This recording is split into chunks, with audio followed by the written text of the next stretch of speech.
몇 시에 잠들어서 몇 시에 일어나야 가장 좋을까요? 이 질문 바로 답하기 좀 애매하죠. 그렇죠. 뭐 밤 10시, 새벽 2시, 아니면 정오, 사람마다 다르고 또 상황마다 최적의 수면은 계속 바뀌잖아요. 사실 이 질문엔 정답이 없는 것 같아요. 맞아요. 그리고 오늘 우리가 함께 살펴볼 자료가 바로 그 정답 없는 질문에 대한 답을 스스로 찾는 법을 알려줘요. 아, 어떤 자료인가요? 보내주신 자료 수면 전략이라는 책의 일부인데요. 이 책은 잠을 그냥 쉬는 것으로 보지 않아요. 쉬는 게 아니면요? 오히려 최고의 컨디션을 만들고 내가 원하는 걸 이루기 위한 강력한 무기라는 아주 도발적인 관점을 제시하죠. 무기라니, 와, 표현이 정말 강렬하네요. 그렇죠. 사실 대부분 수면 부족으로 고민하면서 잠 좀 푹 자고 싶다, 이 정도 생각에 머무르잖아요. 네네, 맞아요. 그런데 이 자료는 한 단계 더 나아가서 내 인생의 중요한 과제를 해결하기 위해 수면을 전략적으로 사용을 하는 거예요. 7가지 방법이 있다고 하고요. 네, 그래서 이번 시간에는 이 자료를 통해 잠에 대한 관점을 한번 완전히 뒤집어보고 지금 나에게 가장 필요한 수면 무기가 과연 뭘지 함께 탐색해 보려고 합니다. 단순히 꿀잠 자는 법을 넘어서는 거군요. 네, 잠을 내 인생의 가장 든든한 아군으로 만드는 구체적인 팁들을 얻어가실 수 있을 겁니다. 좋습니다. 그럼 가장 먼저 수면에 대한 관점부터 좀 바꿔보죠. 이 책 저자가 14만 명 이상을 코칭한 수면 전문가라고 하는데 많은 직장인들이 수면 개선,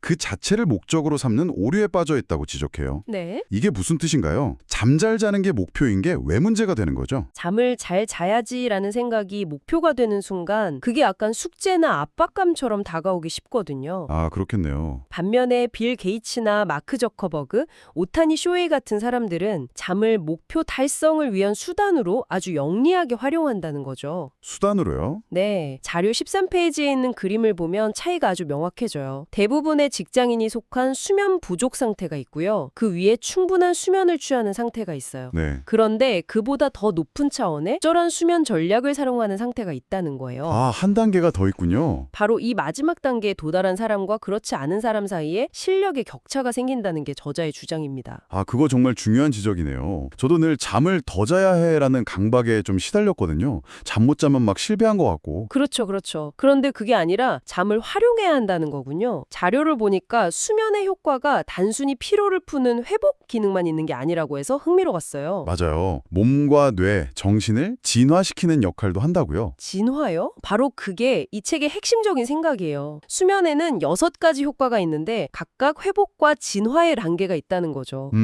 예를 들어 운동을 하면 근육 피로를 회복하잖아요. 네. 거기서 그치는 게 아니라 근육이랑 관절을 더 강하게 만들고 운동신경을 발달시키는 진화가 일어난다는 거예요. 와, 그게 진짜 관점의 전환이네요. 뇌도 마찬가지고요. 피로를 풀면서 동시에 새로운 지식을 정리하고 창조성을 향상시키는 방향으로 진화해요. 와, 우리는 보통 잠을 어제의 피로를 리셋하는 버튼 정도로 생각하는데 네, 그렇죠. 이 책은 잠자는 동안 우리 몸과 뇌가 업그레이드를 설치하는 시간이라고 말하는 거군요. 정확해요. 단순히 0점으로 돌아가는 게 아니라 다음 날을 위한 레벨업을 하는 시간이다. 네, 맞습니다. 정신적으로도 마찬가지예요. 의기소침했던 기분을 회복하는 걸 넘어서 행복감을 높이고 스트레스를 받아들이는 능력을 키우는 진화가 수면 중에 일어나는 거죠. 이런 진화의 효과를 제대로 누리려면 잠의 과학적인 원리도 조금은 알아두면 좋을 것 같아요. 뇌파 이야기가 나오던데 좀 복잡하게 들리더라고요.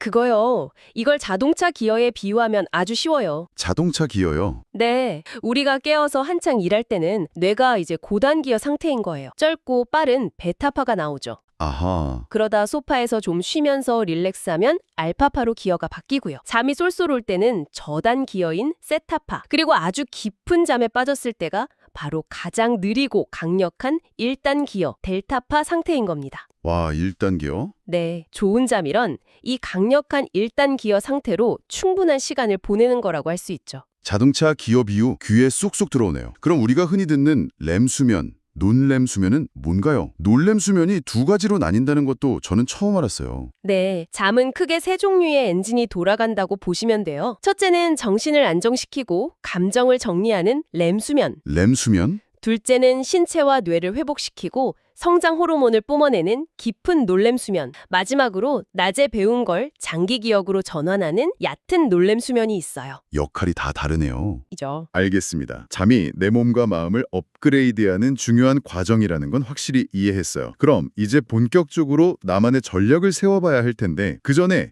준비 운동이 필요하다고요. 네. 어떤 전략을 쓰든 가장 먼저 할 일은 나의 현재 상태를 정확히 아는 거예요. 내 위치 파악부터. 그렇죠. 지도에서 목적지를 정하기 전에 내 위치부터 확인하는 것과 같죠. 자료에서는 두 가지 자가진단 테스트를 제안해요. 첫째는 에버스 졸음 척도라는 건데 에보스 졸음 척도. 네, 낮 동안 얼마나 졸린지를 객관적으로 특정하는 테스트예요. 합격점은 4점 이하고요. 아, 보니까 앉아서 책을 읽을 때나 점심 식사 후 조용히 앉아 있을 때 얼마나 조는지 점수를 매기는 거네요. 이거 해보면 생각보다 점수 높게 나오는 분들 많을 것 같은데요. 하하, 그렇죠. 두 번째 테스트는 뭔가요? 두 번째는 아테네 불면 척도예요. 잠들기까지 시간이 얼마나 걸리는지, 자다가 중간에 깨는지, 전반적인 수면의 질은 어떤지 이런 걸 평가해서 불면증 가능성을 측정하죠. 합격점은 3점 이하입니다. 아하. 이 두 테스트에서 모두 합격점을 받아야 오늘 소개해드릴 7가지 전략을 제대로 활용할 준비가 된 상태라고 할 수 있습니다. 이런 주관적인 진단 말고 요즘엔 스마트워치 같은 웨어러블 기기로 데이터를 보는 분들도 많잖아요. 맞아요. 자료에서도 오라링, 애플워치, 가민, 핏빛 같은 기기를 소개하면서 100점 만점에 60점 이상을 합격점으로 봐요. 네. 특히 저자는 스트레스 상태를 바디 배터리라는 기능으로 보여주는 가민 제품을 유용하게 봤다고 하더라고요. 그런데 솔직히 이런 데이터를 매일 확인하는 게 오히려 스트레스가 될 수도 있잖아요. 아, 그렇죠. 점수가 낮게 나오면 오늘 잠 망했네 하면서 불안해지는 수면 불안 같은 거요. 이 책에서는 그런 부분에 대해서도 언급하나요? 아주 좋은 질문이에요. 저자도 그 점을 경고해요. 데이터는 참고 자료일 뿐 점수에 집착해서는 안 된다고요. 아, 다행이네요. 네. 점수가 낮더라도 어제 이런 일이 있어서 피곤했구나 정도로 내 상태를 이해하는 도구로 쓰고 다음날 회복하면 된다고 생각하는 게 중요해요. 잠을 또 다른 성과 지표로 만들면 안 된다는 거죠. 그게 핵심이네요. 데이터의 주인이 되어야지 노예가 되면 안 된다. 그렇죠. 만약 이 테스트 점수들이 다 낮게 나오면 어떡하죠? 전략이고 뭐고 기초 공사부터 해야 할 것 같은데요. 정확해요. 그럴 땐 기본 수면 습관부터 개선해야 해요. 자료에 10가지 포인트가 나오는데 핵심만 몇 가지 짚어보면 잠들기 15분 전부터 스마트폰 보지 않기. 이건 진짜 어렵죠. 그리고 식사는 잠들기 4시간 전에 끝내기, 잠들기 1시간 전부터 실내 조명을 어둡게 하기, 그리고 밤에 40에서 41도 정도의 따뜻한 물에 몸을 담그는 것. 이런 기본만 지켜도 수면의 질이 크게 달라질 수 있어요. 자, 그럼 이제 기본 준비는 끝났다고 보고 드디어 오늘의 하이라이트로 넘어가 보죠. 7가지 수면 전략 메뉴판. 네. 첫 번째 메뉴부터 아주 논란의 여지가 있을 것 같은데요. 바로 마크 저커버그의 단면 전략입니다. 짧게 자는 전략이라는 거죠. 네, 수면 시간을 하루 5시간 전후로 의도적으로 줄여서 활동 시간을 확보하는 전략이에요. 페이스북 창업 초기에 저커버그가 활용해서 단기간에 폭발적인 성과를 냈다고 알려져 있죠. 잠깐만요. 여기서 좀 반론을 제기해야 할 것 같아요. 오, 네. 요즘 나오는 모든 건강 정보는 잠을 줄이는 게 얼마나 위험한지 경고하잖아요. 아리아나 허핑턴은 잠을 더 자는 것의 중요성에 대한 책으로 거의 제국을 세웠고요. 맞아요. 그런데 이 책은 지금 전략적 번아웃을 권장하는 건가요? 아니면 우리가 모르는 뭔가 다른 점이 있는 건가요? 정말 날카로운 지적이세요. 그리고 그게 바로 이 전략의 핵심을 꿰뚫는 질문이에요. 아, 그런가요? 이 책은 절대로 만성적인 수면 부족을 옹호하지 않아요. 단면 전략은 마라톤이 아니라 단거리 전력 질주가 필요할 때만 쓰는 거예요. 단거리 전력 질주요? 네, 예를 들어 3개월짜리 중요한 프로젝트나 시험 준비 기간처럼 명확한 끝이 있는 상황에서만 사용하는 기간 한정 무기라는 점을 분명히 하죠. 아, 기간 한정 무기. 그렇다면 이걸 어떻게 가능하게 만드는 거죠? 그냥 잠을 줄이면 다음날 멍해서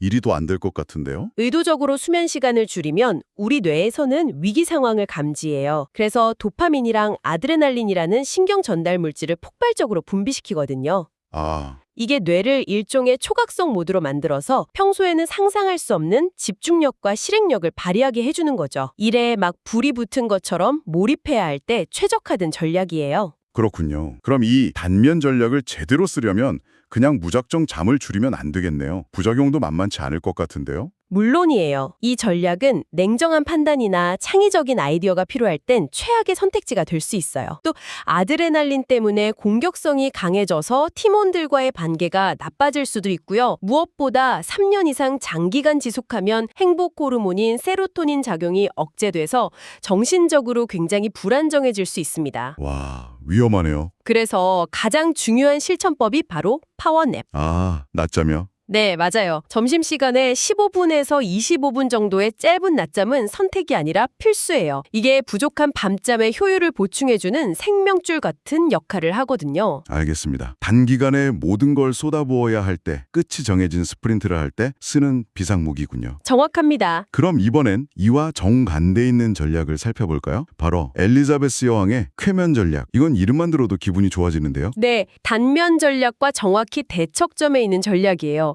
7시간에서 8시간 동안 양과 질이 최적화된 수면을 통해서 행복감과 창의력을 극대화하는 것을 목표로 하죠. 헛슬보다는 웰빙에 가깝군요. 네, 그런 철학을 담고 있어요. 앞서 저커버그와 엘리자베스 여왕을 이야기했는데 마치 두 가지 삶의 방식을 상징하는 것 같네요. 한쪽은 더 많은 성취를 위해 잠을 줄이는 방식, 다른 한쪽은 더 나은 성취를 위해 잠을 더 잘 자는 방식. 네. 이 책은 둘 중 어느 한쪽이 더 낫다고 말하나요? 아니면 우리가 이 두 가지를 모두 마스터해야 한다고 보는 건가요? 후자에 가까워요. 어떤 상황이냐에 따라 필요한 무기가 다르다는 거죠. 아하, 쾌면을 취하면 우리 몸에서 행복 호르몬인 세로토닌과 옥시토신 분비가 촉진돼요. 네. 그 결과 마음이 안정되고 주변 사람들과의 관계가 원만해지고요. 냉정하면서도 재치 있는 판단이 가능해지죠. 스트레스를 줄이고 싶거나 팀워크를 다져야 할 때, 혹은 창의적인 아이디어가 절실할 때 아주 효과적인 전략이에요. 단면 전력이 공격성과 실행력의 창이라면 쾌면 전력은 안정과 소통의 방패 같은 느낌이네요. 오, 비유가 아주 정확한데요.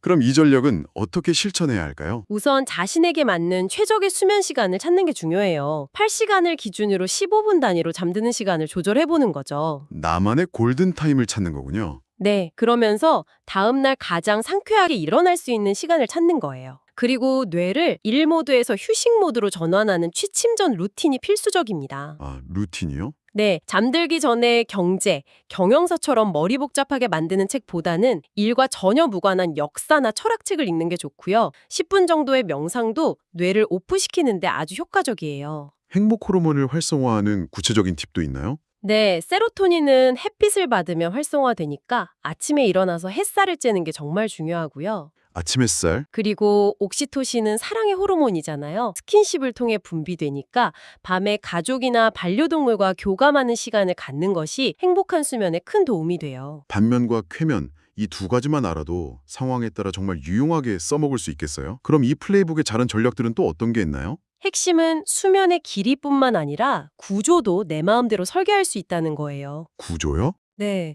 예를 들어 크리스티아노 호날두가 활용한다는 다분할 수면 전략이 있어요. 잠을 하루에 한 번 길게 자는 게 아니라 90분씩 여러 번에 걸쳐 나눠 자는 거죠. 와, 그걸 어떻게 하죠? 이건 보통 사람들에게는 맞지 않지만 교대 근무자나 엘리트 운동선수처럼 스케줄이 불규칙한 사람들에게는 삶에 잠을 우겨 넣는 게 아니에요. 잠을 삶의 패턴에 맞게 디자인하는 획기적인 방법이 될 수 있는 거죠. 아, 잠의 구조를 바꾼다는 발상이 신선하네요. 또 다른 건요? 초인류로 성장하고 싶을 때 쓰는 오타니 쇼헤이의 장면 전략도 있고요.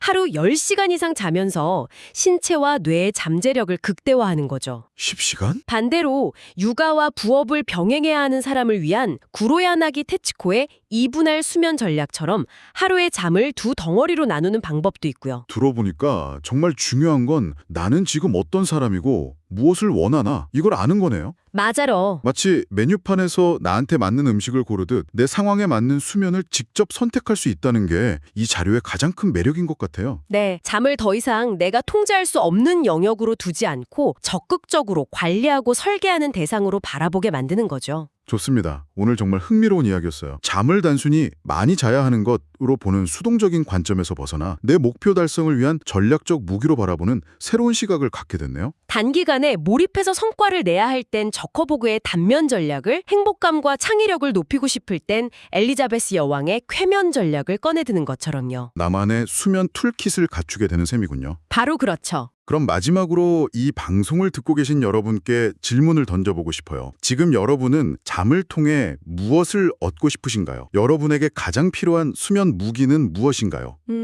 맹렬하게 돌진하기 위한 단면의 창인가요? 아니면 행복과 아이디어를 샘솟게 하는 쾌면의 방패인가요? 아주 좋은 질문이에요. 여기서 딱 한 걸음만 더 나아가 볼까요? 네. 이 책은 단순히 지금 필요한 전략 하나를 선택하는 데서 그치지 않고 1년 단위의 수면 계획을 세워 세워보라고 조언해요. 와, 1년 단위의 수면 계획이라 그건 정말 생각지도 못했던 개념이네요. 네, 예를 들어 연말처럼 바쁜 성수기에는 단면 전략을 계획해서 쓰고 여름 휴가철에는 가족관계 회복을 위해 쾌만 전략으로 전환하는 식으로 말이죠. 와, 혹시 내일에 할 일만 빼곡히 계획하고 계셨다면 이제 여러분의 더 큰 목표를 이루기 위해 다음 분기 혹은 내년에 수면 계획을 세워보는 건 어떨까요? 그러네요. 잠을 계획하는 그 순간 잠은 더 이상 시간에 쫓기는 숙제가 아니라 여러분이 원하는 미래를 만드는 가장 강력하고 든든한 아군이 되어줄지도 모릅니다.